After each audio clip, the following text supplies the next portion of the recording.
সকল প্রশংসা মহান আল্লাহ তাআলার জন্য, যিনি অত্যন্ত মেহেরবান। মহান আল্লাহ তাআলার নবীদের মধ্যে একজন বিশেষ নবী ছিলেন সুলাইমান আলাইহিস সালাম। তিনি শুধুমাত্র মানুষকেই নয়, বরং পৃথিবীর অন্যান্য প্রাণীকেও নিয়ন্ত্রণ করতে পারতেন। তার অসাধারণ ক্ষমতা এবং প্রজ্ঞা তাকে অনন্য করে তুলেছিল। তিনি নবী দাউদ আলাইহিস সালামের পুত্র ছিলেন এবং তিনি তার পিতার নিকট থেকে জ্ঞান ও নেতৃত্বের গুণাবলী অর্জন করেছিলেন। মহান আল্লাহ তাআলা তাকে বিশেষ ক্ষমতা দান করেছিলেন, যেমন পাখির ভাষা বোঝা, জিন ও বাতাসকে নিয়ন্ত্রণ করা ইত্যাদি। সুলাইমান আলাইহিস সালামের জীবন ন্যায় বিচার, বিনয় ও মহান আল্লাহ তাআলার প্রতি আনুগত্যের উজ্জ্বল দৃষ্টান্তে ভরপুর। তিনি জীবনে বিভিন্ন বিপদের মুখোমুখি হয়েছিলেন, যেমন তার আপন ভাইয়ের সঙ্গে সংঘাত, ক্ষমতার পরীক্ষা এবং রানী বিলকিসের সঙ্গে সাক্ষাৎ। রানী বিলকিস শেষ পর্যন্ত মহান আল্লাহ তাআলার তাওহীদের বাণী গ্রহণ করেছিলেন। সুলাইমান আলাইহিস সালামের মৃত্যুও ছিল মহান আল্লাহ তাআলার মহিমার একটি অসাধারণ নিদর্শন। তিনি লাঠিতে ভর দিয়ে দাঁড়িয়েছিলেন এবং জিনেরা তার মৃত্যু বুঝতে পারেনি। জিনেরা সুলাইমান আলাইহিস সালামের নির্দেশে কাজ করছিল।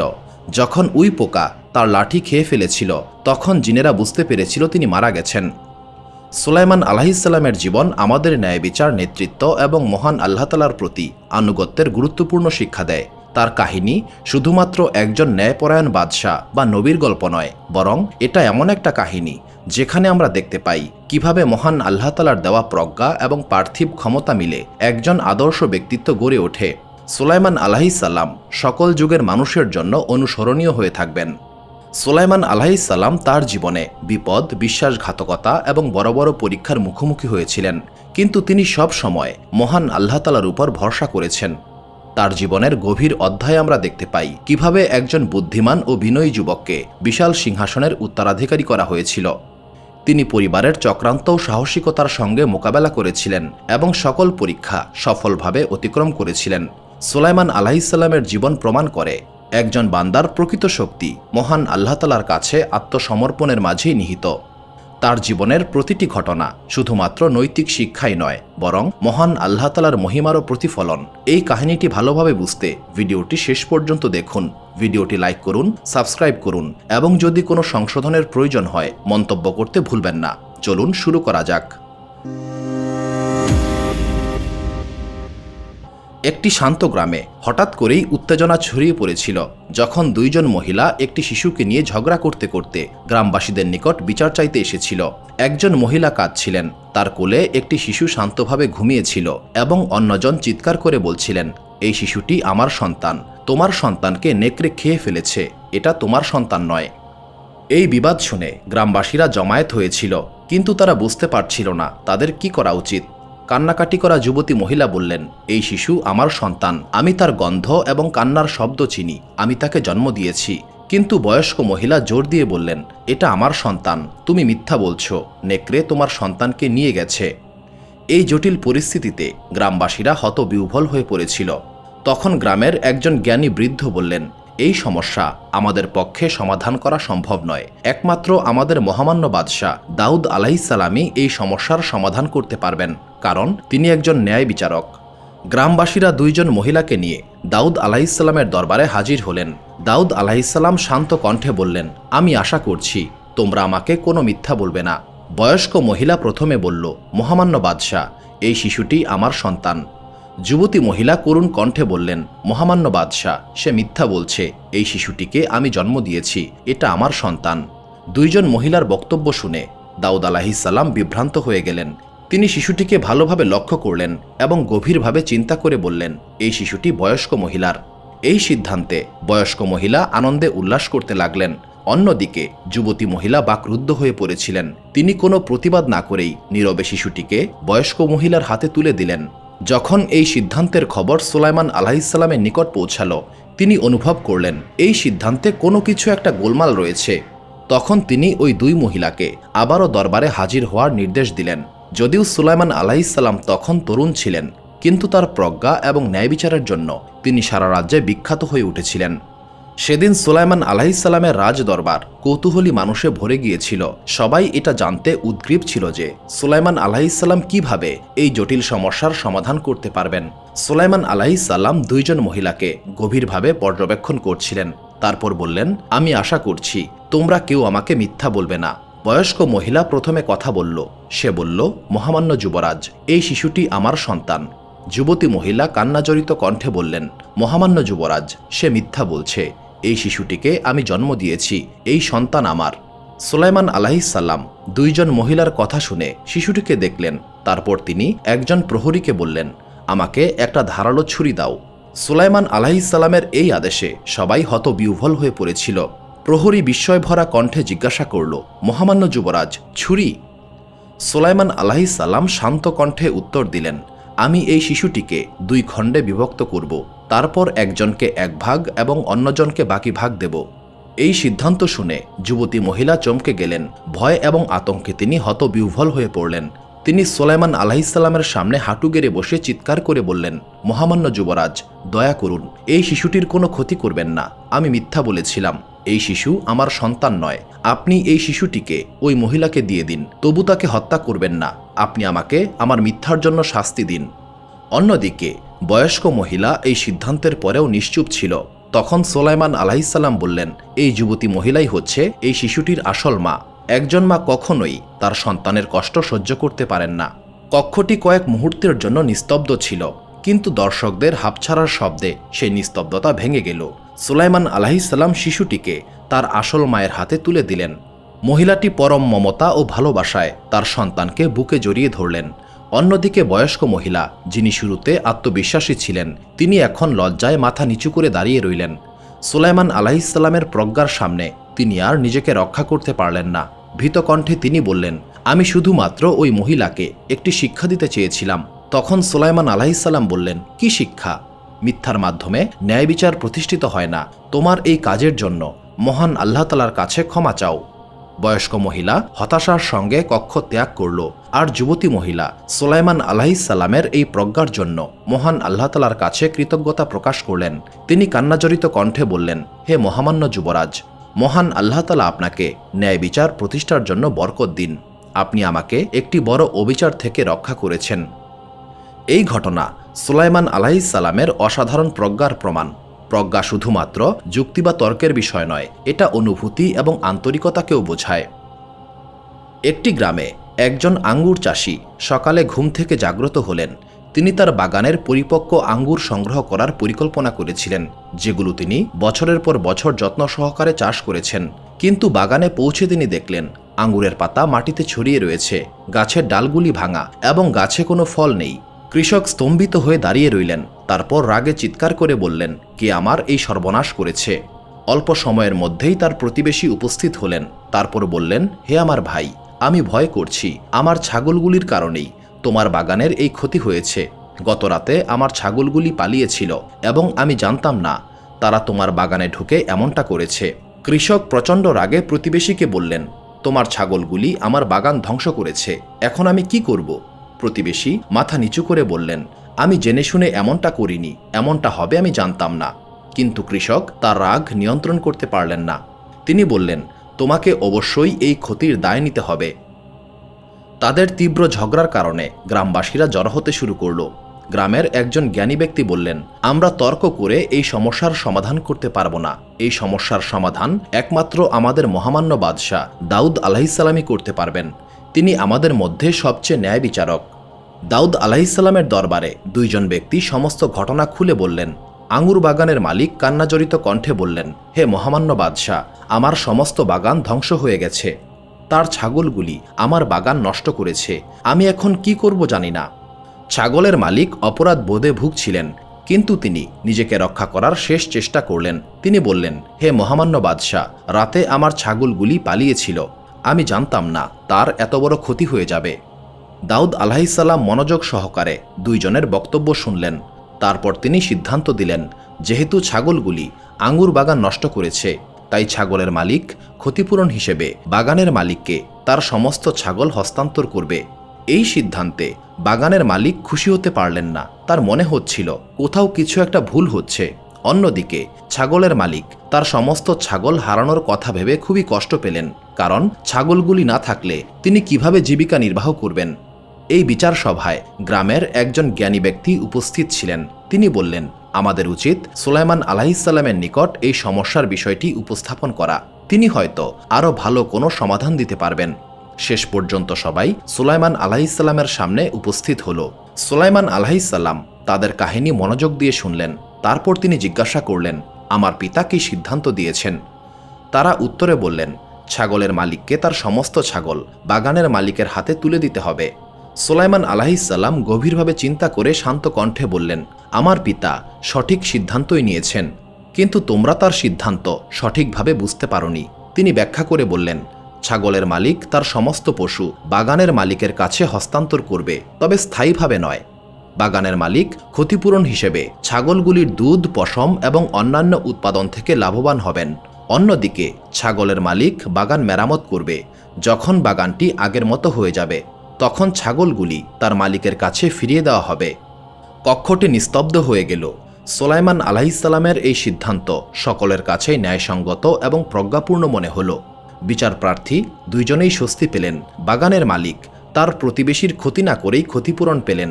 ছাগলের মালিকও কৃতজ্ঞতা প্রকাশ করলেন, কারণ তাকে একেবারে নিঃস্ব হতে হয়নি।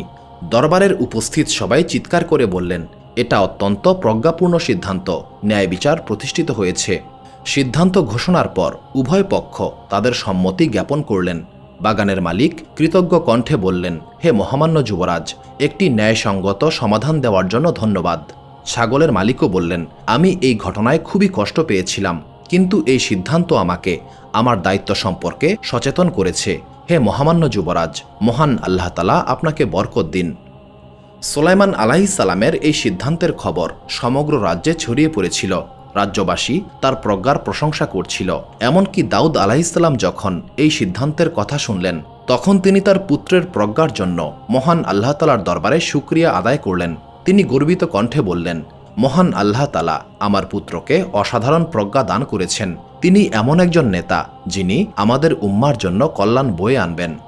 মহান আল্লাহ তাআলা বলেন, আর স্মরণ করো দাউদ ও সুলাইমানের কথা, যখন তারা ফসলের ব্যাপারে ফয়সালা দিচ্ছিল, কারণ ফসলটি তাদের সম্প্রদায়ের ছাগল দ্বারা নষ্ট হয়েছিল, আর আমি তাদের ফয়সালা প্রত্যক্ষ করেছিলাম। অতপর আমি সুলাইমানকে অধিক সঠিক ফয়সালার জ্ঞান দান করেছিলাম এবং তাদের প্রত্যেককে আমি প্রজ্ঞা ও জ্ঞান দান করেছিলাম। সূরা আল আম্বিয়া আয়াত ৭৮ থেকে ৭৯। বনি ইসরায়েলের মধ্যে একজন মহিলা বসবাস করতেন, যিনি তার সৌন্দর্য এবং পবিত্রতার জন্য বিখ্যাত ছিলেন।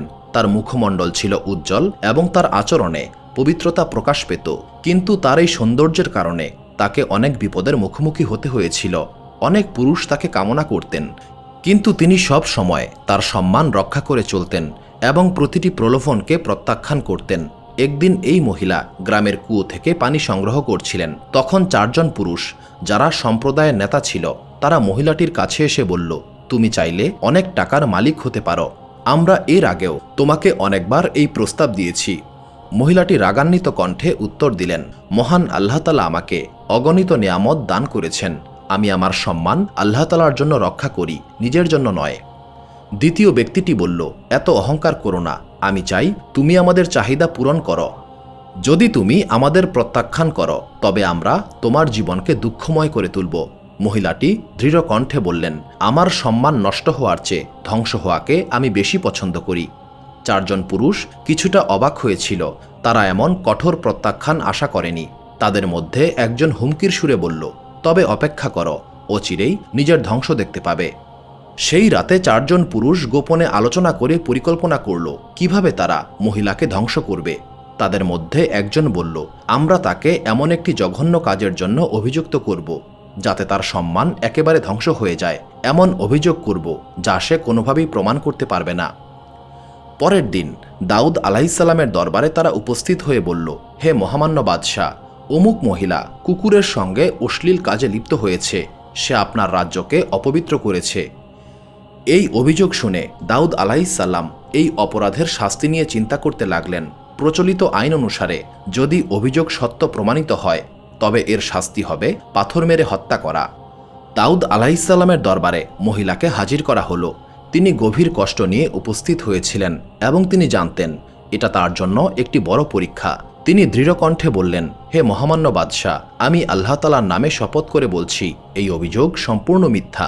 আমি এমন জঘন্য কাজের সঙ্গে জড়িত নই। কিন্তু 4 জন পুরুষ মহিলার বিরুদ্ধে ক্রমাগতভাবে সাক্ষী দিচ্ছিল। তখন দাউদ আলাইহিসসালাম তার একজন কর্মচারীকে ডেকে বললেন, এই মামলা আমি আমার পুত্র সুলাইমানের কাছে অর্পণ করতে চাই, তাকে সংবাদ পাঠাও। দাউদ আলাইহিসসালামের ডাকে সুলাইমান আলাইহিসসালাম উপস্থিত হলেন। দাউদ আলাইহিসসালামের সুলাইমান আলাইহিসসালামের প্রজ্ঞার উপর অটল বিশ্বাস ছিল। তিনি জানতেন সুলাইমান আলাইহিসসালামের বয়স কম হলেও তার অসাধারণ বুদ্ধিমত্তা রয়েছে। সুলাইমান আলাইহিসসালাম নীরবে সাক্ষীদের বয়ান শুনলেন।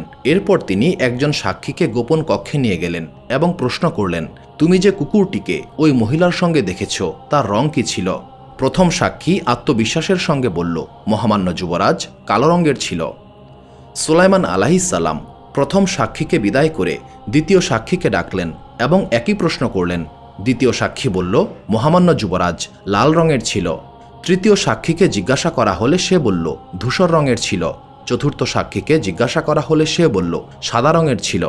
এরপর সুলাইমান আলাইহিসসালাম বিচার কক্ষে এসে বললেন, তোমাদের সাক্ষ্য মিলছে না, তোমরা মিথ্যা বলছো। ভয়ে চারজনের মুখ ফ্যাকাশে হয়ে গেল। তারা আশা করেনি তাদের মিথ্যা এত দ্রুত প্রকাশিত হয়ে যাবে। সুলাইমান আলাইহিসসালাম বললেন, তোমরা এই পবিত্র মহিলার নামে জঘন্য অপবাদ দিয়েছ। এখন প্রচলিত আইন অনুসারে এই মিথ্যার জন্য তোমাদের মৃত্যুদণ্ড দেওয়া হলো। বিচারের রায় শুনে মহিলাটি আর অশ্রু ধরে রাখতে পারলেন না, তবে তার অশ্রুতে কৃতজ্ঞতার চিহ্ন ছিল।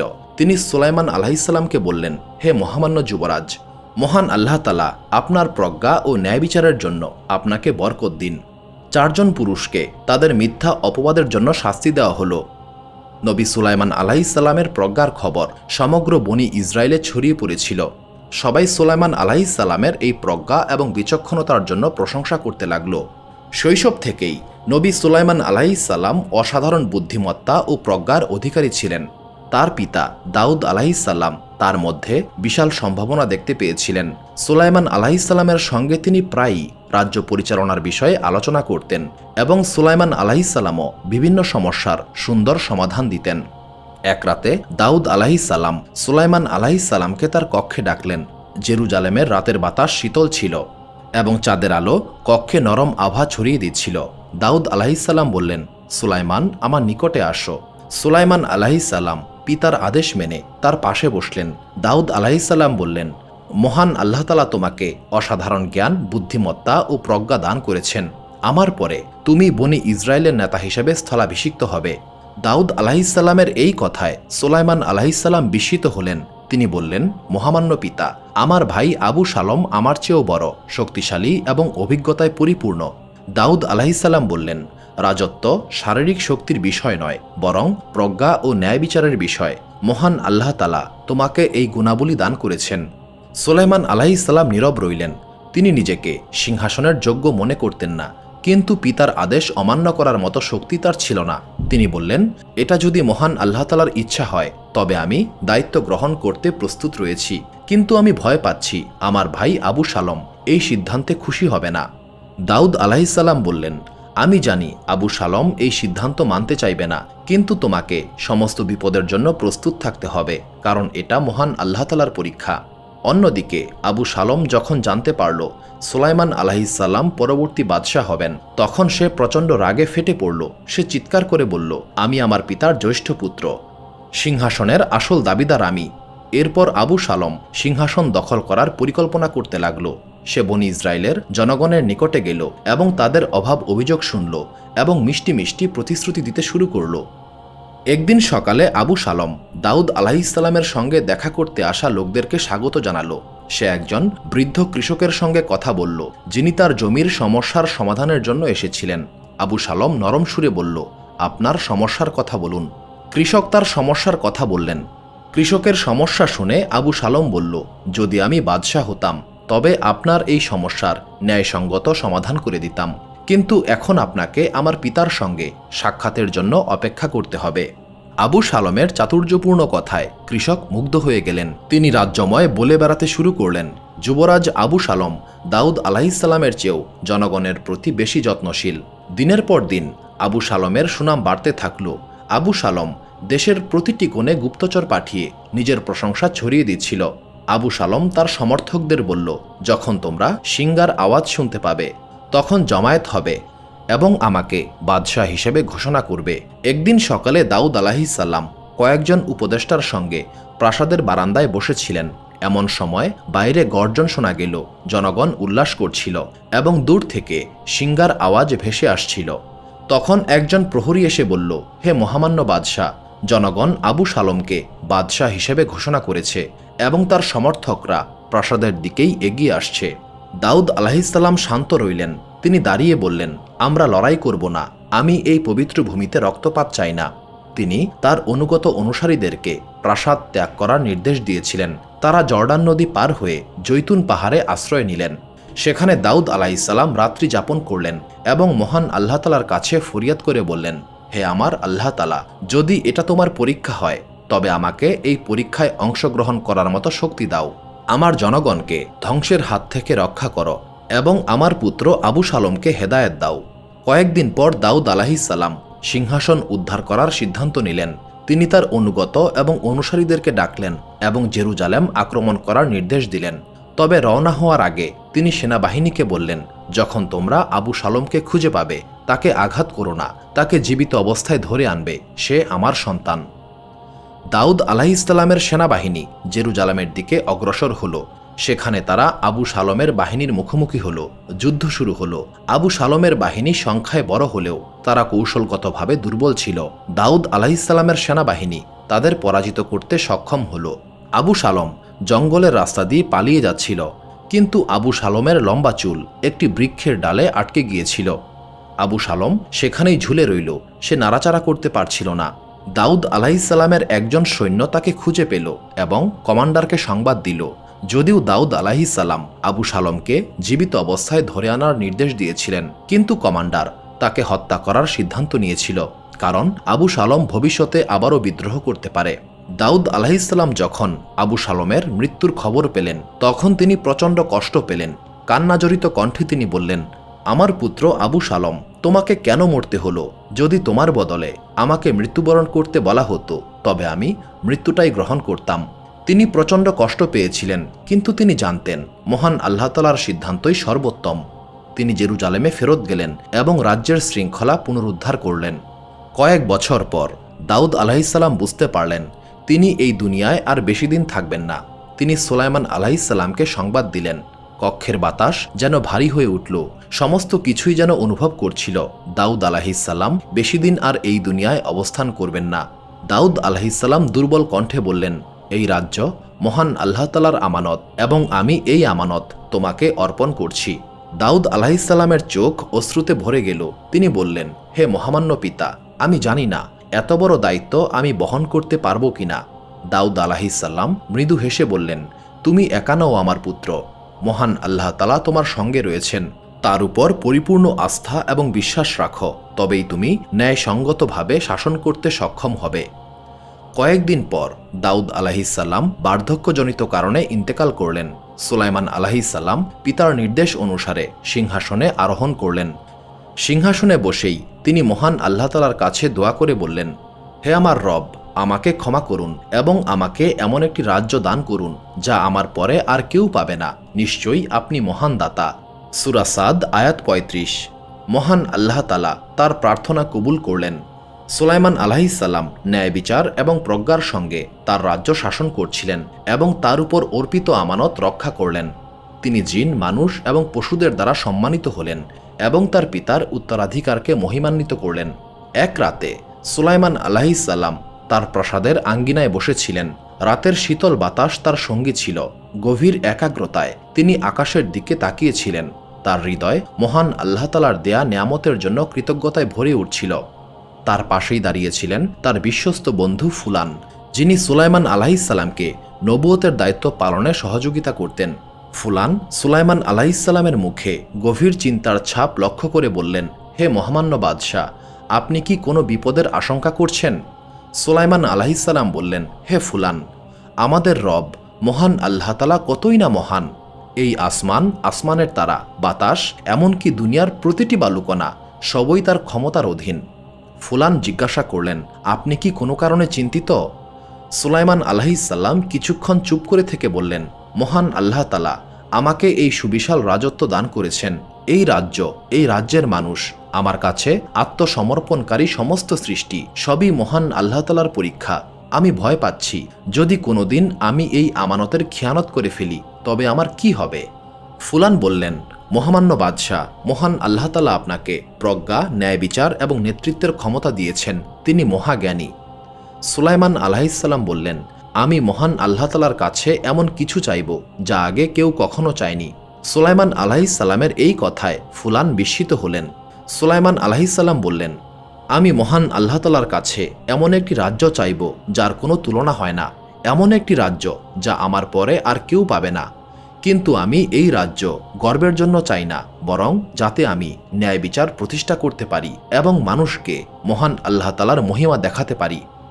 ফুলান সুলাইমান আলাইহিসসালামের প্রতিটি শব্দ গভীরভাবে উপলব্ধি করে বললেন, মহামান্য বাদশাহ, আমি জানি আপনার হৃদয় সৎ। আপনার চাওয়া যদি ন্যায় বিচার ও সত্যের জন্য হয় তবে মহান আল্লাহ তাআলা নিশ্চয়ই আপনার আবেদন মঞ্জুর করবেন। এরপর সুলাইমান আলাইহিসসালাম মহান আল্লাহ তাআলার দরবারে ফরিয়াদ করে বললেন, হে আমার রব, আমাকে ক্ষমা করুন, আমাকে এমন একটি রাজ্য দিন যা আমার পরে আর কেউ পাবে না, নিশ্চয়ই আপনি মহান দাতা। সূরা সাদ আয়াত ৩৫। সেই রাতে সুলাইমান আলাইহিসসালাম বিশ্রাম নেওয়ার জন্য তার কক্ষে চলে গেলেন। হঠাৎ একটি শীতল বাতাস তার কক্ষের জানালা দিয়ে প্রবেশ করল, সঙ্গে এলো একটি প্রশান্তিদায়ক সুগন্ধ। সুলাইমান আলাইহিসসালাম বিছানা থেকে উঠে জানালার কাছে গেলেন এবং বাইরে তাকালেন। আকাশ থেকে একটি উজ্জ্বল আলো মাটিতে নেমে এলো এবং সেই আলোতে সমগ্র প্রাসাদ আলোকিত হয়ে গেল। সুলাইমান আলাইহিসসালাম স্তম্ভিত হয়ে এই অসাধারণ দৃশ্য দেখছিলেন। তিনি ফুলানকে ডেকে বললেন, দেখো, মহান আল্লাহ তাআলার অপার মহিমা। ফুলান অবাক হয়ে বললেন, মহামান্য বাদশাহ, মহান আল্লাহ তাআলা কি আপনার প্রার্থনা কবুল করেছেন? সুলাইমান আলাইহিসসালাম বললেন, এই সমস্ত কিছুই মহান আল্লাহ তাআলার অপার মহিমা, আমাকে এই আমানত রক্ষা করতে হবে। পবিত্র কোরআনের সূরা সাদ আয়াত ৩১ থেকে ৪০ বর্ণিত হয়েছে, মহান আল্লাহ তাআলা সুলাইমান আলাইহিসসালামকে সর্বোত্তম ঘোড়া দান করেছিলেন, যার সংখ্যা ছিল ২০,০০০-এর বেশি। এই ঘোড়াগুলি শুধুমাত্র সুলাইমান আলাইহিসসালামের রাজ্যের শক্তির প্রতীকী ছিল না, বরং এগুলি মহান আল্লাহ তাআলার পথে দাওয়াত এবং জিহাদের জন্য ব্যবহার করা হতো। এই ঘোড়াগুলির সৌন্দর্য এবং গতি যে কাউকে মুগ্ধ করত। এক সকালে সুলাইমান আলাইহিসসালাম তার প্রিয় ঘোড়াগুলির সঙ্গে সময় কাটাচ্ছিলেন। সুলাইমান আলাইহিসসালাম একটি কালো ঘোড়ার কাছে গেলেন। ঘোড়াটির কেশর চকচক করছিল। তিনি স্নেহের সঙ্গে ঘোড়াটির গায়ে হাত বুলিয়ে দিলেন। তারপর বললেন, মহান আল্লাহ তাআলা তোমাকে অপরূপ সৌন্দর্য এবং শক্তি দিয়ে সৃষ্টি করেছেন, তুমি মানবজাতির জন্য একটি উপহার। সুলাইমান আলাইহিসসালামের একজন বিশ্বস্ত প্রহরী বলল, মহামান্য বাদশাহ, এই ঘোড়াগুলি আমাদের রাজ্যের গর্ব, এর মাধ্যমে আমরা অনেক দূরের পথ অতিক্রম করতে পারি এবং মহান আল্লাহ তাআলার পথে জিহাদ করতে পারি। সুলাইমান আলাইহিসসালাম বললেন, মহান আল্লাহ তাআলা আমাকে এই ঘোড়াগুলি আমানত হিসেবে দান করেছে। সত্যি এগুলো মহান আল্লাহ তাআলার দেওয়া সরঞ্জাম যা আমাদের সাহায্য করে, তবে মনে রাখবে এগুলো সবই আমানত। মহান আল্লাহ তাআলার প্রতি আমাদের ভালোবাসার চেয়ে আর বড় কিছু নেই। সেদিন সুলাইমান আলাইহিসসালাম ঘোড়াগুলির শারীরিক অবস্থা পরীক্ষা করার সিদ্ধান্ত নিলেন। তিনি নিশ্চিত হতে চাইলেন যে ঘোড়াগুলি সুস্থ কিনা। হাজার হাজার ঘোড়ার দীর্ঘ সারি সময়কে দ্রুত কাটিয়ে দিল। সুলাইমান আলাইহিসসালাম ঘোড়াগুলির সৌন্দর্য এবং শক্তিতে এতটাই মুগ্ধ ছিলেন যে তিনি বুঝতেই পারলেন না আসরের নামাজের সময় কখন অতিবাহিত হয়ে গেছে। যখন সূর্য দিগন্তে অস্ত যেতে শুরু করল, তখন সুলাইমান আলাইহিসসালামের হৃদয় আতঙ্কে কেঁপে উঠল। তিনি বুঝতে পারলেন তিনি মহান আল্লাহ তাআলার ইবাদত করতে গাফিলতি করেছেন। সুলাইমান আলাইহিসসালাম প্রচণ্ড অনুতাপের সঙ্গে বললেন, আমি কিভাবে দুনিয়ার মোহে এতটা মগ্ন হলাম যে নিজেই নিজের উপর জুলুম করে ফেললাম। তার বিশ্বস্ত প্রহরী বলল, মহামান্য বাদশাহ, আপনি এটা ইচ্ছাকৃতভাবে করেননি, এটা অনিচ্ছাকৃত ভুল ছিল। তখন সুলাইমান আলাইহিসসালাম বললেন, আমি মহান আল্লাহ তাআলার দরবারে অপরাধী হিসেবে সাব্যস্ত হয়েছি, আমাকে মহান আল্লাহ তাআলার কাছে ক্ষমা চাইতে হবে। সেই রাতে সুলাইমান আলাইহিসসালাম সিজদায় কান্নাকাটি করলেন। তার অশ্রুতে সিজদার মাটি ভিজে গিয়েছিল। আন্তরিক কণ্ঠে তিনি মহান আল্লাহ তাআলার কাছে ক্ষমা প্রার্থনা করলেন। সুলাইমান আলাইহিসসালাম বললেন, হে আমার রব, আমার অপরাধ ক্ষমা করুন। মহান আল্লাহ তাআলা সুলাইমান আলাইহিসসালামের দোয়া কবুল করলেন এবং ওহির মাধ্যমে সুলাইমান আলাইহিসসালামকে মহান আল্লাহ তাআলার কাছে আত্মসমর্পণ এবং আনুগত্যের নিদর্শন হিসেবে তার সমস্ত ঘোড়া জবাই করার নির্দেশ দিয়েছিলেন। পরের দিন সুলাইমান আলাইহিসসালাম তার বিশ্বস্ত প্রহরীকে বললেন, মহান আল্লাহ তাআলার আদেশে আমাকে এই সমস্ত ঘোড়া জবাই করতে হবে।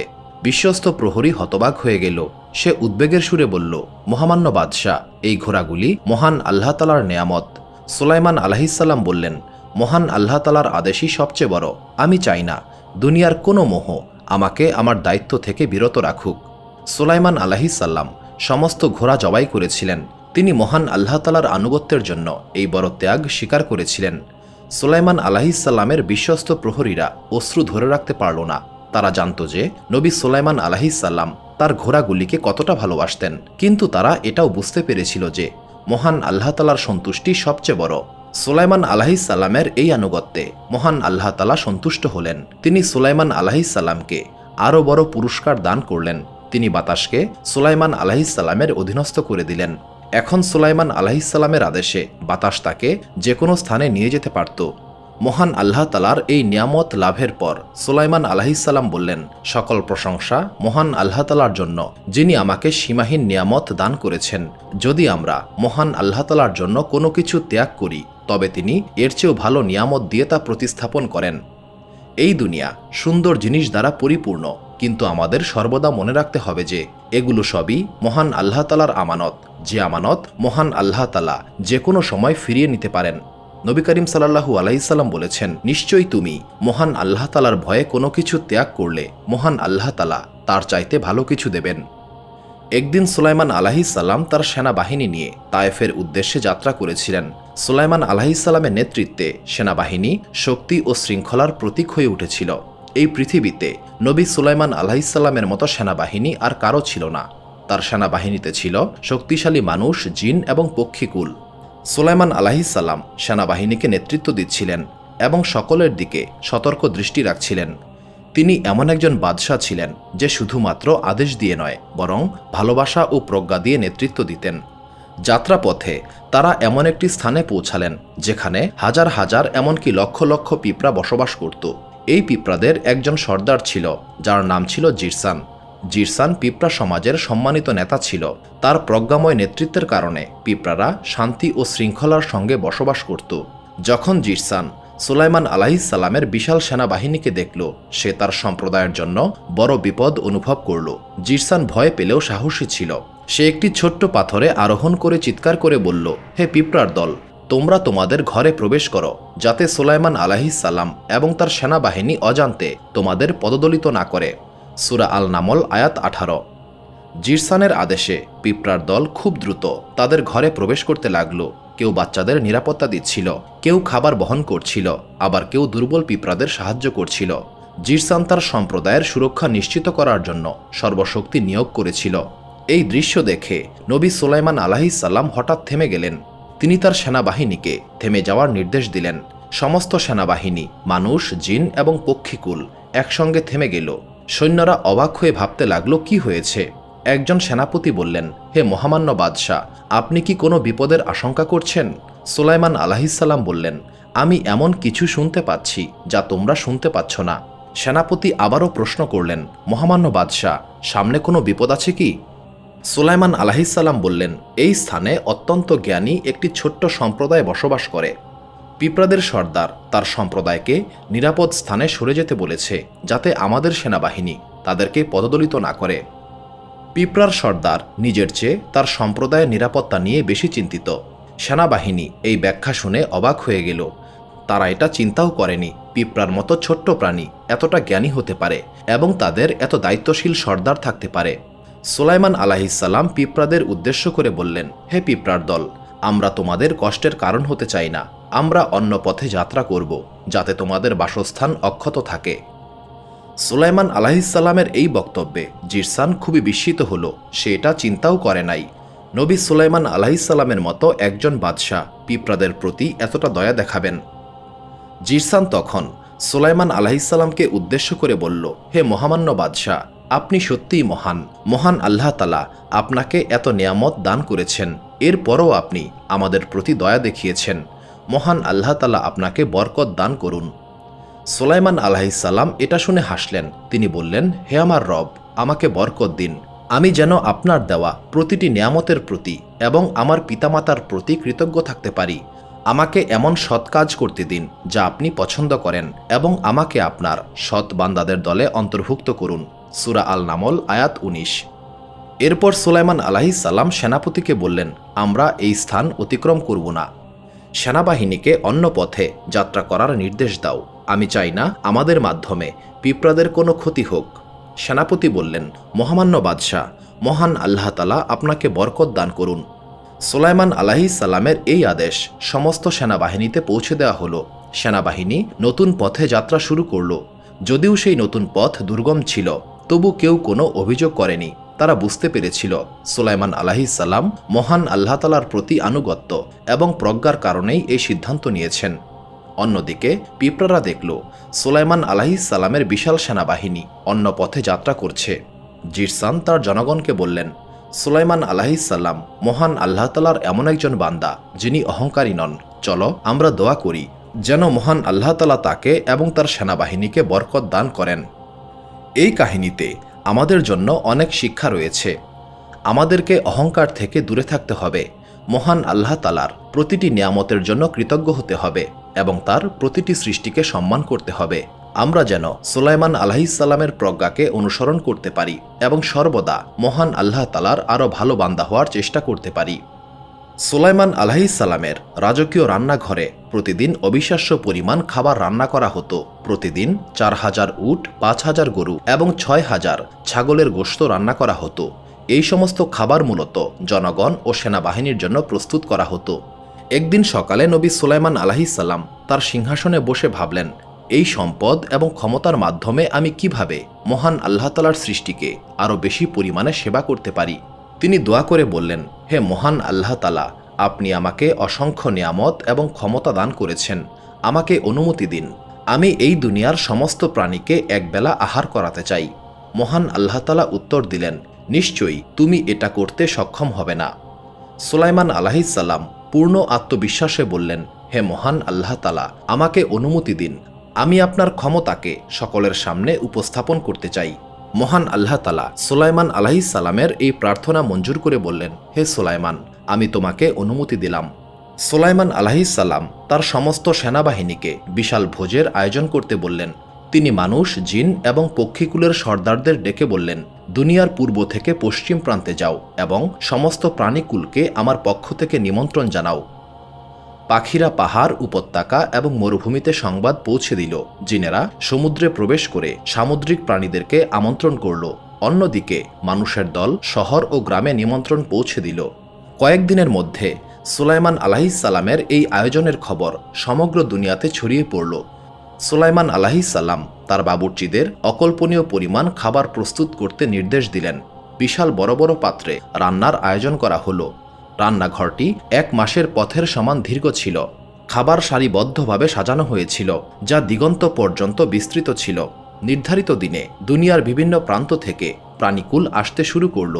আয়োজনের স্থান হাতি এবং গন্ডারের মতো বড় বড় প্রাণীদের পদচারণায় কেঁপে উঠল। আকাশ পাখিদের দ্বারা পরিপূর্ণ হয়ে গেল।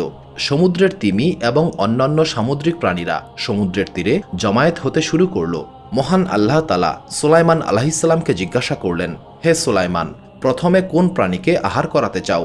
পূর্ণ আত্মবিশ্বাসে নবী সুলাইমান আলাইহিস সালাম উত্তর দিলেন, হে মহান আল্লাহ তাআলা, সামুদ্রিক প্রাণীরাই প্রথমে আহার করুক। মহান আল্লাহ তাআলা তখন সমুদ্রের একটি বিশাল তিমিকে খাবার খাওয়ার নির্দেশ দিলেন। মহান আল্লাহ তাআলার হুকুমে তিমি খাবার খেতে শুরু করল। এক গিলে প্রচুর পরিমাণে খাবার তার পেটে চলে গেল।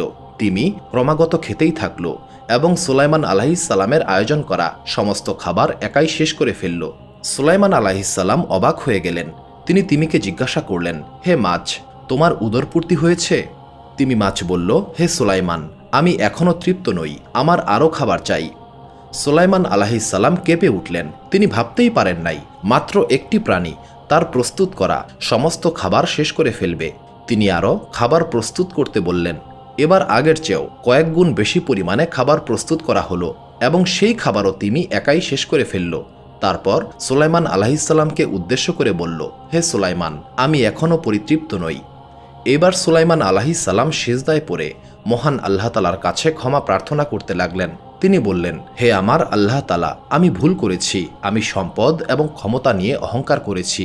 আমি নিজেকে অনেক ক্ষমতাবান মনে করেছিলাম, অথচ আমি তোমার সৃষ্টির কাছে খুবই তুচ্ছ। হে আমার আল্লাহ তাআলা, আমাকে ক্ষমা করুন। মহান আল্লাহ তাআলা সুলাইমান আলাইহিসসালামের তওবা কবুল করে বললেন, হে সুলাইমান, জেনে রাখো আমার সম্পদ এবং ক্ষমতা সমস্ত কিছু ঘিরে রয়েছে। তুমি আমার অনুমতি ছাড়া একটি প্রাণীকেও তৃপ্ত করতে পারবে না। এই ঘটনার পর সুলাইমান আলাইহিসসালাম জনগণকে উদ্দেশ্য করে বললেন, হে আমার জনগণ, কোনো সম্পদই মহান আল্লাহ তাআলার দয়ার সমকক্ষ হতে পারে না। এমনকি সবচেয়ে ছোট্ট প্রাণীও সম্পূর্ণরূপে মহান আল্লাহ তাআলার রহমতের উপর নির্ভরশীল। জনগণও তখন উপলব্ধি করতে পেরেছিল সম্পদ এবং ক্ষমতা কেবল আমানত মাত্র, এবং একমাত্র মহান আল্লাহ তাআলাই প্রাণীকুলের প্রয়োজন মেটাতে সক্ষম।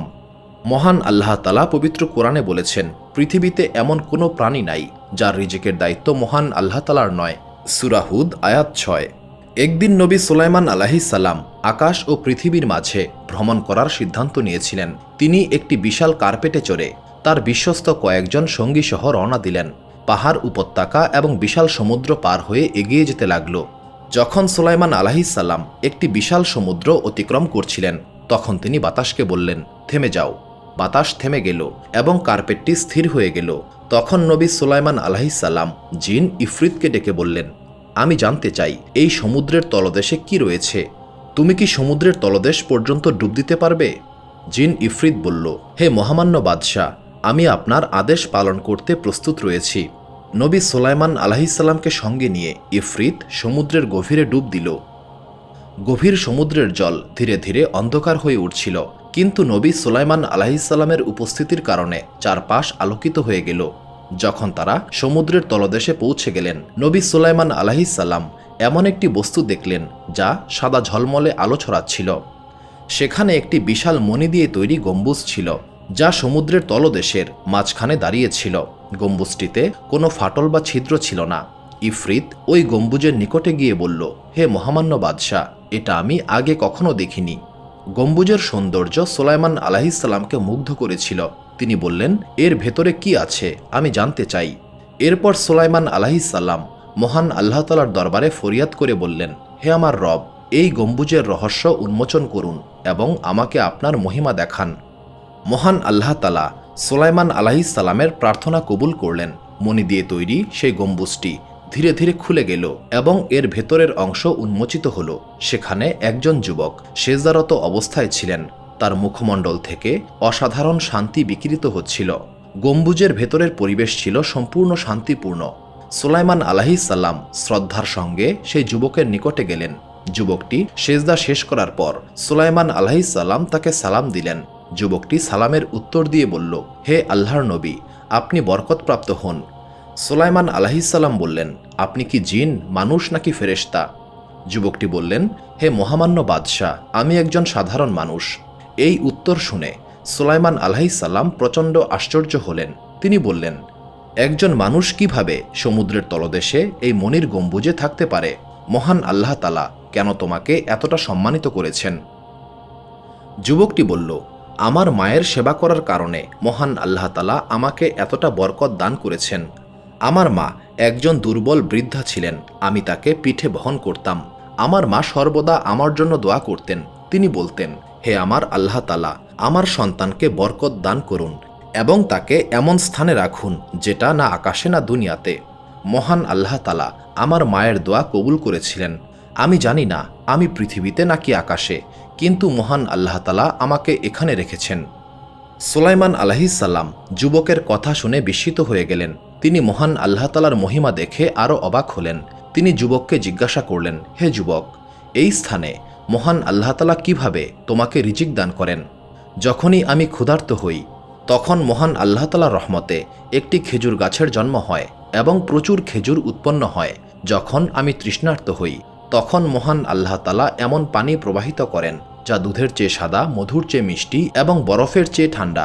আমি সেই খেজুর এবং পানি দিয়ে আমার ক্ষুধা ও তৃষ্ণা মেটাই। সুলাইমান আলাইহিসসালাম বললেন, সুবহানাল্লাহ, আমার আল্লাহ তাআলা কতই না মহান। এরপর তিনি যুবককে জিজ্ঞাসা করলেন, তুমি কিভাবে দিন ও রাতের পার্থক্য করতে পারো? যুবকটি বলল, দিনের বেলায় গম্বুজটি উজ্জ্বল সাদা আলো ছড়ায় এবং সূর্য অস্ত গেলে গম্বুজটি অন্ধকার হয়ে যায়। এরপর যুবক বলল, হে মহামান্য বাদশাহ, আমাকে আমার রবের ইবাদত করার জন্য গম্বুজে ফিরে যাওয়ার অনুমতি দিন। নবী সুলাইমান আলাইহিসসালাম মহান আল্লাহ তাআলার কাছে ওই যুবকের জন্য দোয়া করলেন। যুবকটিও মহান আল্লাহ তাআলার কাছে প্রার্থনা করলেন যেন গম্বুজটি বন্ধ হয়ে যায়। মুহূর্তের মধ্যেই গম্বুজটি আবারও বন্ধ হয়ে গেল এবং সুন্দর সাদা আলো ছড়াতে লাগল।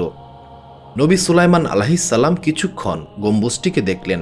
তারপর তিনি মহান আল্লাহ তাআলার উদ্দেশ্যে সেজদায় পড়ে গেলেন এবং মহান আল্লাহ তাআলার এই অপার মহিমা দেখার সুযোগ পাওয়ার জন্য কৃতজ্ঞতা প্রকাশ করলেন। এই ঘটনার পর সুলাইমান আলাইহিসসালাম মহান আল্লাহ তাআলার প্রতি কৃতজ্ঞতা প্রকাশের জন্য একটি বড় কাজে হাত দেওয়ার সিদ্ধান্ত নিলেন। সুলাইমান আলাইহিসসালামের রাজত্বের একটি বড় লক্ষ্য ছিল বাইতুল মাকদিস নির্মাণ সম্পন্ন করা। বাইতুল মাকদিসের নির্মাণ সুলাইমান আলাইহিসসালামের পিতা দাউদ আলাইহিসসালাম শুরু করেছিলেন। এই স্থানটি মহান আল্লাহ তাআলার নিকটবর্তী হওয়ার কেন্দ্রস্থল হবে। নবী সুলাইমান আলাইহিসসালাম তার উপদেষ্টাদের প্রাসাদে একত্রিত করেছিলেন। প্রাসাদের হল ঘরে মানুষ, জিন এবং পক্ষীকুল উপস্থিত হয়েছিল। সুলাইমান আলাইহিসসালাম বললেন, হে আল্লাহ তাআলার বান্দাগণ, মহান আল্লাহ তাআলা আমাদের শক্তি ও প্রজ্ঞা দিয়েছেন।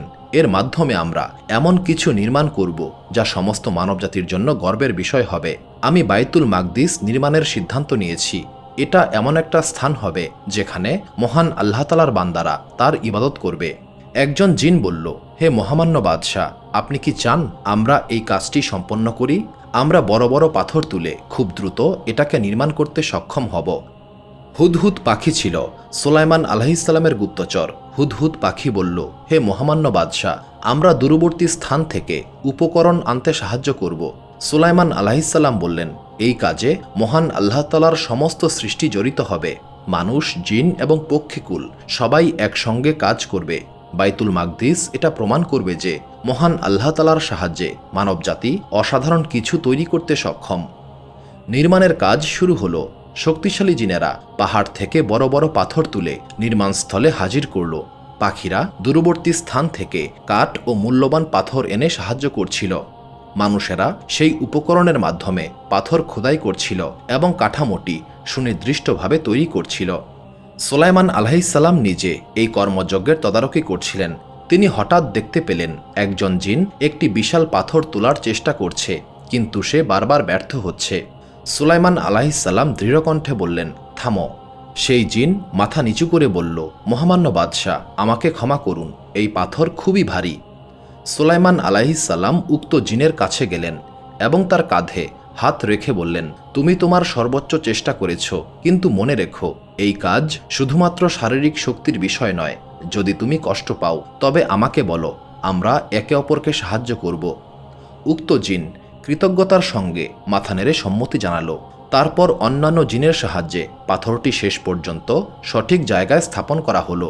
একদিন হুদহুদ পাখি সুলাইমান আলাইহিসসালামের সামনে অবতরণ করে বলল, হে মহামান্য বাদশাহ, আমি একটি অসাধারণ জিনিসের সন্ধান পেয়েছি। সুলাইমান আলাইহিসসালাম কৌতূহলী হয়ে বললেন, হে হুদহুদ, তুমি কিসের সন্ধান পেয়েছ? হুদহুদ বলল, মহামান্য বাদশাহ, আমি অনেক দূরবর্তী এক স্থানে একটি রত্নের খনির সন্ধান পেয়েছি।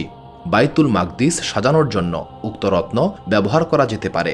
হে মহামান্য বাদশাহ, আমরা যদি ওই রত্নের খনি ব্যবহার করি তবে এই পবিত্র স্থানটি জান্নাতের মতো জ্বলজ্বল করবে। সুলাইমান আলাইহিসসালাম বললেন, হে হুদহুদ, তোমার বাহিনীকে নিয়ে যাও এবং সেই রত্নগুলিকে সংগ্রহ করো, কিন্তু স্মরণ রেখো দরকারের তুলনায় বেশি পরিমাণে সংগ্রহ করবে না। লোভী ব্যক্তিকে মহান আল্লাহ তাআলা পছন্দ করেন না। হুদহুদ পাখি তার বাহিনী নিয়ে সেই রত্ন সংগ্রহ করল। এরপর সেই রত্নগুলি দিয়ে বাইতুল মাকদিস সাজানো হয়েছিল। বাইতুল মাকদিস নির্মাণ সম্পন্ন হবার পর নবী সুলাইমান আলাইহিসসালাম তার সমস্ত জনগণকে একত্রিত করেছিলেন। মানুষ, জিন এবং পক্ষীকুল সকলেই এই অনুষ্ঠানে উপস্থিত হয়েছিল। তখন সুলাইমান আলাইহিসসালাম বললেন, হে আমার রব, আমাদের এই কাজটিকে আপনি কৃতজ্ঞতা হিসেবে গ্রহণ করুন। এই স্থানটিকে ইবাদতের কেন্দ্র হিসেবে কবুল করুন, যেখানে আপনার বান্দারা আপনার নিকটবর্তী হতে পারবে। আমাদের পাপ ক্ষমা করুন এবং আমাদেরকে আপনার সৎ বান্দাদের দলে অন্তর্ভুক্ত করুন। নবী সুলাইমান আলাইহিসসালাম তার প্রতিটি পদক্ষেপে জনগণকে স্মরণ করিয়ে দিতেন যে এই সমস্ত কিছুই মহান আল্লাহ তাআলার অনুগ্রহ এবং এই আমানতকে রক্ষা করতে হবে। তাফসির কিতাবসমূহে বলা হয়েছে, সর্বপ্রথম বাইতুল মাকদিস নির্মাণ করেছিলেন ফেরেশতারা। তবে বেশিরভাগ আলেমের মতে সর্বপ্রথম মসজিদুল আকসা নির্মাণ করেছিলেন নবী আদম আলাইহিসসালাম।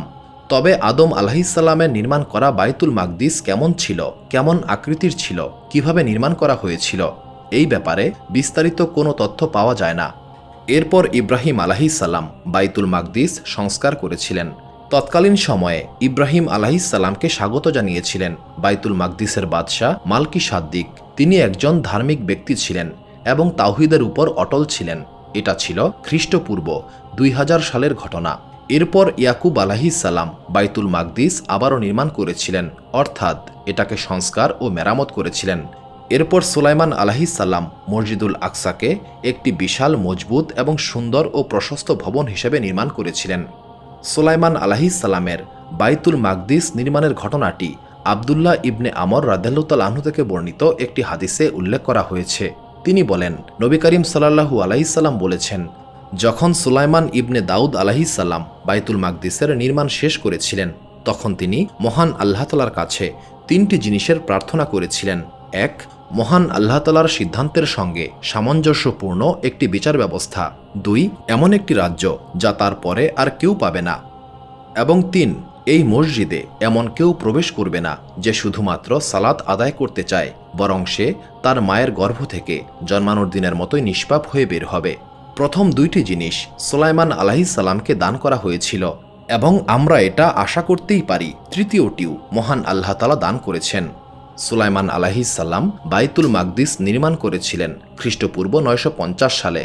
সুলাইমান আলাইহিসসালামের নির্মিত এই কাঠামোটি প্রায় 370 বছর পর্যন্ত টিকে ছিল, কিন্তু শেষ পর্যন্ত ব্যাবিলনের সেনাবাহিনীর আক্রমণে সেটা ধ্বংস হয়ে যায়।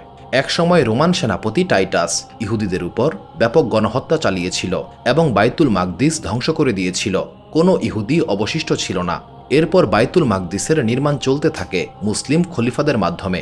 প্রথমে খলিফা ওমর ইবনুল খাত্তাব রাদিয়াল্লাহু তাআলা আনহু এবং তারপর উমাইয়া খলিফা আব্দুল মালেক ইবনে মারওয়ান এবং তার পুত্র ওয়ালিদ ইবনে আব্দুল মালেকের মাধ্যমে এটা সম্পন্ন করা হয়। এরপর বাইতুল মাকদিস বিভিন্ন ইসলামী রাজবংশের খলিফা এবং শাসকদের দ্বারা উন্নয়ন ও সংস্কার করা হয়েছিল। একদিন সকালে নবী সুলাইমান আলাইহিসসালাম তার সেনাবাহিনীকে তদারকি করছিলেন। মানুষ, জিন এবং পক্ষীকুল সুশৃঙ্খল অবস্থায় দাঁড়িয়েছিল, কিন্তু সুলাইমান আলাইহিসসালাম লক্ষ্য করে দেখলেন হুদহুদ পাখি সেখানে উপস্থিত নাই। তিনি বললেন, হুদহুদ কোথায়? পক্ষীকুলের সর্দার চুপ করেছিল। সুলাইমান আলাইহিসসালাম আবারও বললেন, হুদহুদ কোথায়? এবার একটি ছোট্ট পাখি বলল, মহামান্য বাদশাহ, আমরা জানি না, সম্ভবত সে দূরে কোথাও অবস্থান করছে।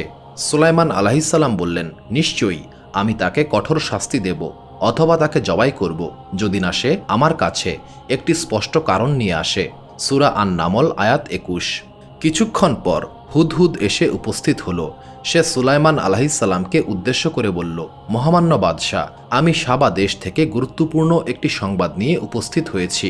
নবী সুলাইমান আলাইহিসসালাম গম্ভীরভাবে বললেন, বিস্তারিত বলো। হুদহুদ বলল, সাবার জনগণকে একজন রানী শাসন করেন। মহান আল্লাহ তাআলা তাদেরকে অগণিত নেয়ামত দান করেছেন এবং রানী বিলকিসের একটি বিশাল সিংহাসন রয়েছে, কিন্তু সাবার রানী এবং তার সম্প্রদায় সূর্যকে উপাসনা করে। সুলাইমান আলাইহিসসালাম বললেন, আমি পরীক্ষা করে দেখব তুমি যা বলছো তা কি সত্য নাকি মিথ্যা। সূরা আন-নামল আয়াত 27। তারপর সুলাইমান আলাইহিসসালাম একটি বার্তা লিখলেন এবং সেই বার্তা হুদহুদকে দিলেন। তিনি বললেন, এই বার্তাটি তাদের কাছে নিয়ে যাও এবং দেখো তারা কি বলে। সূরা আন-নামল আয়াত 28। হুদহুদ পাখি সেই বার্তা নিয়ে রানী বিলকিসের কাছে গিয়েছিল। রানী বিলকিস তার চকচকে সিংহাসনে বসেছিলেন, তার মন্ত্রীরা তার চারপাশে দাঁড়িয়েছিল। হঠাৎ একটি পাখি রানী বিলকিসের সামনে বার্তাটি ফেলে দিল। রানী বিলকিস বার্তাটি দেখলেন, পরম করুণাময় ও দয়ালু আল্লাহ তাআলার নামে, আমার বিরুদ্ধে অহংকার করো না এবং আমার কাছে আত্মসমর্পণকারী হিসেবে এসো। সূরা আন-নামল আয়াত 30 থেকে 31। রানী বিলকিসের মুখ গম্ভীর হয়ে গেল। তিনি মন্ত্রীদেরকে বললেন, হে মন্ত্রী সকল, আমার কাছে একটি সম্মানিত বার্তা এসেছে, এটা সুলাইমান পাঠিয়েছেন। সূরা আন-নামল আয়াত 29। মন্ত্রীরা বলল, আমরা শক্তিশালী, আপনি যদি যুদ্ধ চান তবে আমরা লড়াই করতে প্রস্তুত রয়েছি, তবে সিদ্ধান্ত আপনার কাছে। সূরা আন-নামল আয়াত 33। বিলকিস চিন্তায় পড়ে গেলেন। তিনি জানতেন যে সুলাইমান আলাইহিসসালাম কোনো সাধারণ বাদশাহ নন। কিছুক্ষণ চিন্তা করার পর তিনি বললেন, আমি সুলাইমান আলাইহিসসালামের কাছে কিছু উপহার পাঠাবো, আমরা দেখব তিনি কিভাবে সাড়া দেন। সূরা আন-নামল আয়াত 35। রানী বিলকিসের বার্তাবাহকরা সুলাইমান আলাইহিসসালামের প্রাসাদে পৌঁছালো। তারা সঙ্গে নিয়ে এসেছিল মূল্যবান সব উপহার, সোনা, মণিমুক্তা এবং রেশমি কাপড়। তারা ভেবেছিল এই সম্পদ সুলাইমান আলাইহিসসালামকে মুগ্ধ করবে। কিন্তু যখন উপহারগুলি পেশ করা হলো, সুলাইমান আলাইহিসসালাম বললেন, তোমরা কি আমাকে ধন সম্পদ দিয়ে সাহায্য করতে চাও? মহান আল্লাহ তাআলা আমাকে যা দিয়েছেন তা তোমাদের এই সম্পদের চাইতে অনেক ভালো। তোমাদের রবের কাছে ফিরে যাও এবং বলো, যদি তারা আত্মসমর্পণকারী হিসেবে না আসে, আমি তাদের বিরুদ্ধে এমন একটি সেনাবাহিনী পাঠাবো যা তারা প্রতিহত করতে পারবে না। সূরা আন-নামল আয়াত 36 এবং 37। বার্তাবাহকরা সাবায় ফিরে গিয়েছিল এবং রানী বিলকিসকে সমস্ত কিছু খুলে বলল। একজন দূত বলল, হে রানী, আমরা যা ভেবেছিলাম সুলাইমানের রাজ্য তার চেয়ে অনেক বড়। তার কাছে আত্মসমর্পণ করা ছাড়া আমাদের অন্য কোনো উপায় নেই। রানী বিলকিস এবার সরাসরি সুলাইমান আলাইহিসসালামের সঙ্গে সাক্ষাৎ করার সিদ্ধান্ত নিয়েছিলেন। তিনি একটি বিশাল বাহিনী প্রস্তুত করলেন এবং সুলাইমান আলাইহিসসালামের রাজ্যের উদ্দেশ্যে যাত্রা শুরু করলেন। রানী বিলকিসের আগমনের খবর শুনে সুলাইমান আলাইহিসসালাম তার মন্ত্রীদেরকে ডাকলেন। তিনি বললেন, বিলকিসের সিংহাসন এখানে কে উপস্থিত করতে পারবে, এবং সেটা বিলকিসের আগমনের পূর্বেই। সূরা আন-নামল আয়াত 38। শক্তিশালী জিন ইফরিত বলল, আমি সেই সিংহাসন আপনার চোখের পলক ফেলার আগেই আপনার সামনে উপস্থিত করব। এবং এক মুহূর্তের মধ্যেই বিলকিসের সিংহাসন সুলাইমান আলাইহিসসালামের সামনে উপস্থিত করা হলো। তখন সুলাইমান আলাইহিসসালাম বললেন, এটা আমার রবের পক্ষ থেকে অনুগ্রহ আমাকে পরীক্ষা করার জন্য যে আমি কৃতজ্ঞ নাকি অকৃতজ্ঞ। যে কৃতজ্ঞ হয় সে নিজের জন্যই কৃতজ্ঞ হয়। সূরা আন-নামল আয়াত 40। সুলাইমান আলাইহিসসালাম বললেন, এই সিংহাসনকে কিছুটা পরিবর্তন করে দাও যাতে রানী বিলকিসকে পরীক্ষা করা যায়। যখন বিলকিস তার সিংহাসনটি দেখলেন, তিনি বললেন, এটা তো আমারই সিংহাসন। এবং রানী বিলকিস সুলাইমান আলাইহিসসালামের মহিমা উপলব্ধি করতে পারলেন। তিনি বললেন, আমাদের আগে থেকেই জ্ঞান দেওয়া হয়েছে এবং আমরা আত্মসমর্পণকারী। সূরা আন-নামল আয়াত 42। এরপর রানী বিলকিসকে সুলাইমান আলাইহিসসালামের প্রাসাদে নিয়ে যাওয়া হলো। প্রাসাদটি অত্যন্ত জাঁকজমকপূর্ণ ছিল। প্রাসাদের মেঝে ছিল স্বচ্ছ কাচের তৈরি, এর নিচে পানি প্রবাহিত হচ্ছিল। রানী বিলকিস মেঝেটি দেখে ভেবেছিলেন এটা হয়তো পানি ভরা একটি জলাশয়। কিন্তু সুলাইমান আলাইহিসসালাম রানী বিলকিসকে দেখালেন, প্রাসাদের মেঝে কাচের তৈরি, এটা পানি নয়। রানী বিলকিস লজ্জিত বোধ করলেন এবং এই ঘটনা তার হৃদয়কে খুলে দিল। তিনি বললেন, হে আমার রব, নিশ্চয়ই আমি নিজের উপর জুলুম করেছি। আমি সুলাইমানের সঙ্গে মহান আল্লাহ তাআলার কাছে আত্মসমর্পণ করছি, যিনি বিশ্বজগতের প্রভু। সূরা আন-নামল আয়াত 44। নবী সুলাইমান আলাইহিসসালামের মৃত্যুর ঘটনা একটি বড় শিক্ষামূলক ঘটনা। এটা প্রমাণ করে যে যদিও জিনেরা বিশাল শক্তির অধিকারী, কিন্তু তারা অদৃশ্য বিষয় সম্পর্কে জানে না।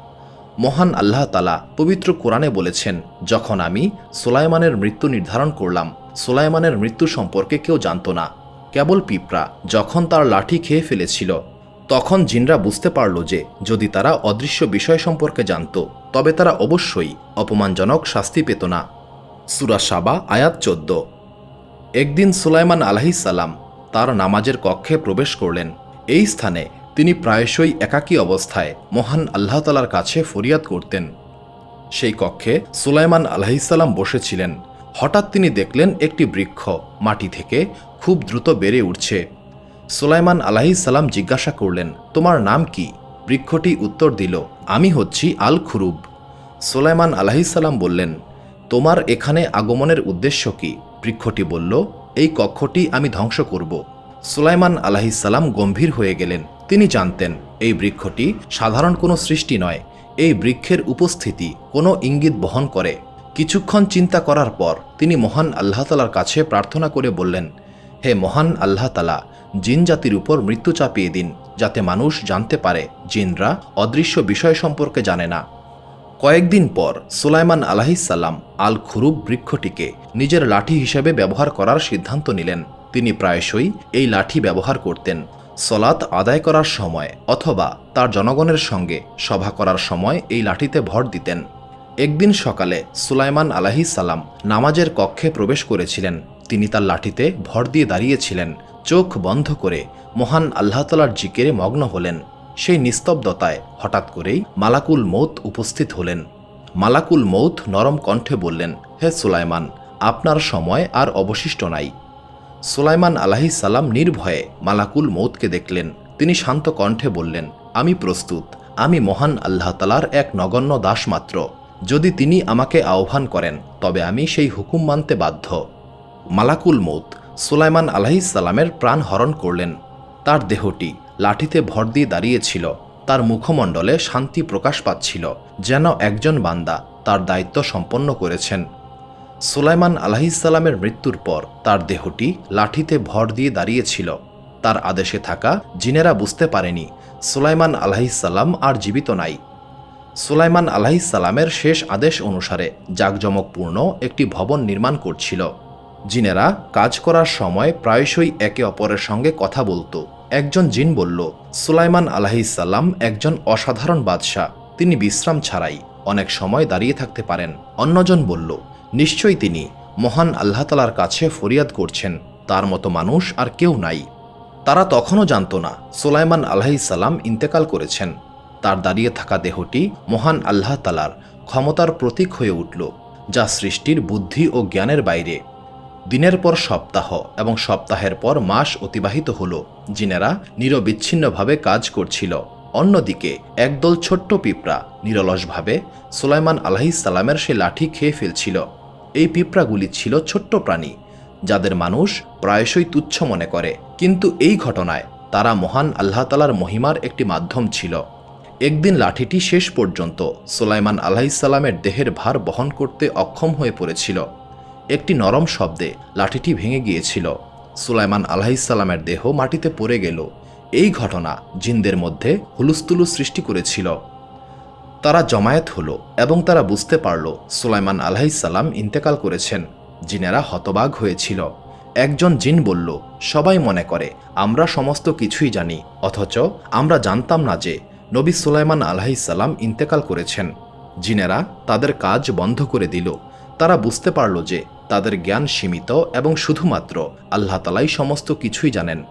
মহান আল্লাহ তাআলা বলেছেন, যখন আমি সুলাইমানের মৃত্যু নির্ধারণ করলাম তখন তারা সুলাইমানের মৃত্যু সম্পর্কে কেউ জানত না। কেবল পিঁপড়ারা সুলাইমানের লাঠি খেয়ে ফেলেছিল। যখন সে মাটিতে পড়ে গেল তখন জিনরা বুঝতে পারল যদি তারা অদৃশ্য বিষয় জানত তবে তারা অবশ্যই অপমানজনক শাস্তি পেত না। সূরা আল সাবা আয়াত 14। সুলাইমান আলাইহিস সালামের মৃত্যুর পর মানুষ আরও ভালোভাবে বুঝতে পেরেছিল যে নবী সুলাইমান আলাইহিস সালামের ক্ষমতা ছিল মহান আল্লাহ তাআলার দেওয়া একটি আমানত। জীবনোদ্দশায় সুলাইমান আলাইহিস সালাম সর্বদা দেখিয়েছিলেন সমস্ত কিছু বড় হোক বা ছোট, তা মহান আল্লাহ তাআলার পরিপূর্ণ পরিকল্পনার একটি অংশ মাত্র। এই কাহিনীটি মানবজাতির জন্য একটি শিক্ষা যে শক্তি, জ্ঞান এবং ক্ষমতা নিয়ে অহংকার করা উচিত নয়। সব কিছুই মহান আল্লাহ তাআলার আমানত। মহান আল্লাহ তাআলা পবিত্র কোরআনে সুলাইমান আলাইহিস সালামের প্রজ্ঞা এবং কৃতজ্ঞতা সম্পর্কে বলেছেন, এটা আমার রবের পক্ষ থেকে অনুগ্রহ আমাকে পরীক্ষা করার জন্য যে আমি কৃতজ্ঞ নাকি অকৃতজ্ঞ। যে কৃতজ্ঞ হয় সে নিজের জন্যই কৃতজ্ঞ হয়, আর যে অকৃতজ্ঞ হয় নিশ্চয়ই আমার রব তার অভাবমুক্ত এবং মহিমান্বিত। সূরা আন-নামল আয়াত 40। সুপ্রিয় দর্শক মণ্ডলী, প্রতিদিন নতুন নতুন ভিডিও পেতে আমাদের চ্যানেলটি অবশ্যই সাবস্ক্রাইব করুন এবং পাশে থাকা বেল আইকনটি প্রেস করতে অবশ্যই ভুলবেন না, এবং সেই সাথে আপনার যে কোনো মতামত আমাদের জানাতে আমাদের ভিডিওতে অবশ্যই কমেন্ট করুন। আশা করি আপনারা সবাই ভালো থাকবেন এবং সুস্থ থাকবেন। আসসালামু আলাইকুম।